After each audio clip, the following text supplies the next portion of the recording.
It had been raining for hours. The sky looked like it was melting over the city, and each thunderclap rattled my windows. I was alone in my apartment, listening to the rain, when I heard 3 knocks on the door. It was close to midnight. I got up, looked through the peephole, but no one was there. The hallway outside was dim, lit only by a flickering fluorescent tube. I smirked. Probably some kid in the building playing games.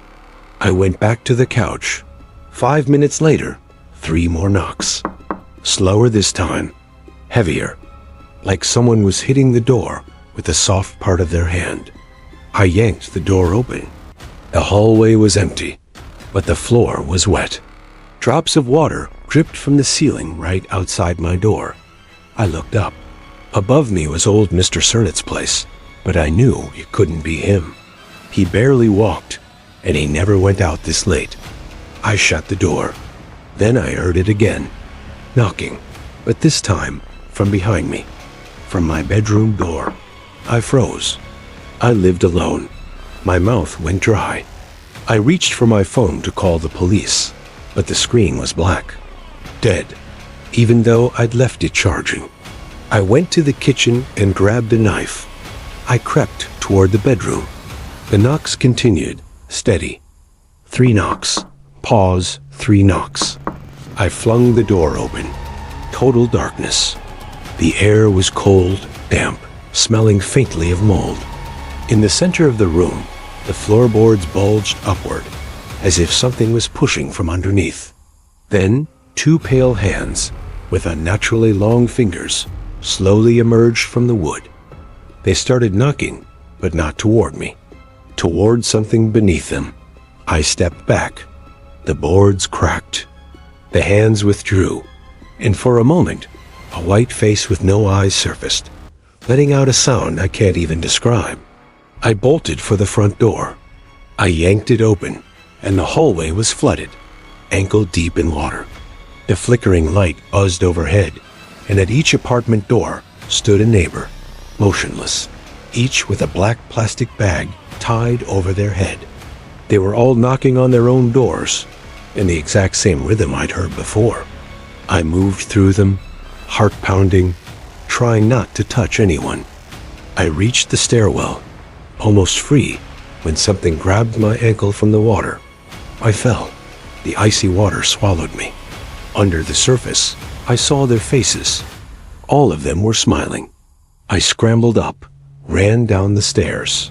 At the ground floor, the building's front door was wide open. Outside, it wasn't raining. The sky was clear, and the city was silent. No cars, no people. I stepped into the street, and behind me, I heard it again. 3 knocks. But this time, they came from every building around me. In the light of a lone street lamp, I saw them, silhouettes in every window, with black bags over their heads, knocking. I ran, block after block, until I realized the buildings all looked the same flickering lights, the same water on the floor. I turned a corner and froze. I was standing at my own apartment door. It was wide open. Inside was me, sitting on the couch with a black plastic bag over my head, knocking, slowly, on the table. The last thing I remember is the rain. My girlfriend and I were binge-watching old black and white horror movies, laughing at how bad the special effects were. I distinctly recall leaning over to her and saying, "They don't make them like they used to." And she laughed and said, "Yeah, but sometimes they do." She pointed to the television where on the screen, a bloodied hand was knocking on a wooden door. I smiled. "Oh yeah, you got me there." Then we watched as the man on the screen opened the door to reveal an empty hallway, wet and dark, lit by a single flickering light bulb. That was Friday night. By Saturday morning, everything was different. When I woke up, Lisa was gone. On the coffee table was a note written in her messy handwriting that simply said, "Gone to get the groceries. Be back soon." Now it was strange that she didn't just say what she was going to get or when she would be back. She was always so organized. but I assumed maybe she just wasn't feeling well. I poured myself a cup of coffee and went to check our mail. This is where the first weird thing happened. Our mailbox, which was usually full of bills and junk mail, was completely empty. Okay, I thought, maybe it's a new policy. So I walked next door to see if Mr. Cernitz had gotten any mail. His door was slightly ajar, so I knocked and called out, "Hey, Mr. C, just wondering if you got any mail." He didn't answer. Usually the old guy was just happy to have company. And then he always asked me how my writing was going. He was a retired English professor and the biggest supporter of my work. I peered inside his apartment. It was dark. "Mr. C, are you in there?" Still nothing. I tried his door again. It was unlocked. I stepped inside and flicked on the lights. It was like a bomb had exploded. Papers were strewn across the room. Books lay smashed on the floor. A rocking chair was tipped over. This wasn't like Mr. Cernit at all. He was the neatest, most organized person I knew. I wanted to call the police, but then I noticed a scrap of paper sticking out from under his front door. I bent down and picked it up. The paper was blank, except for a single word scrawled in Mr. C's shaky handwriting. Basement. His basement was dark, dank, and smelled like mildew. A single bare bulb hung from the ceiling, casting long shadows on the dirt walls. I found a shovel leaning against a pipe and grabbed it. There was something about being underground in the dark that made me nervous.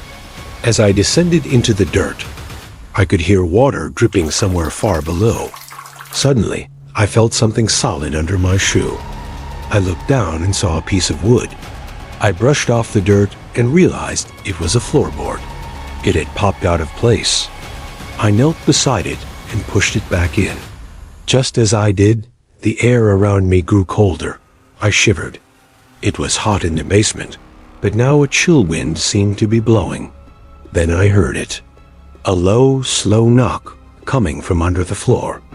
I don't know why I did it, but I pulled the floorboard out again and stared into the hole.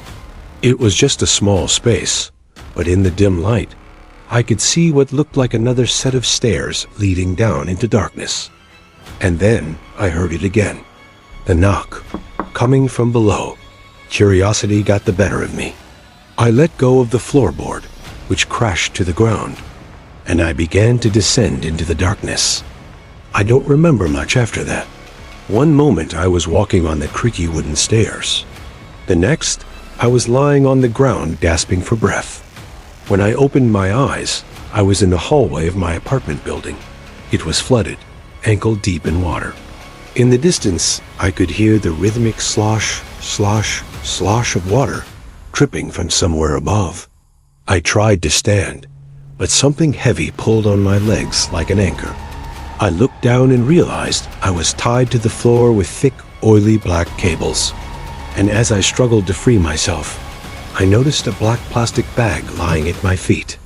It was the same type of bag that painters use to cover furniture.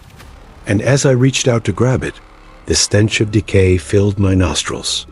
I recoiled in disgust, and then I heard it. A knock on the door at the end of the hall. 2 knocks. Pause. 2 knocks. I recognized the sound instantly. It was the same sound that had woken me from my nightmare. I managed to free myself from the cables and sprinted from the apartment. Outside, the sun was shining and the streets were empty. I turned back to look at the building, but it was gone. In its place was a vacant lot with a faded "For Lease" sign stuck in the dirt. Had I imagined the whole thing? Was I still dreaming? I pinched myself hard. Yeah, that hurt. I was definitely awake. So I walked away from the empty lot, trying to put the strange dream out of my mind. About a block away, I turned to go home, but when I did, I gasped. The apartment building I lived in was gone too. In its place was another "For Lease" sign. I stared at it, confused, disoriented, frightened. What the hell was happening? I felt sick to my stomach. Then I heard it.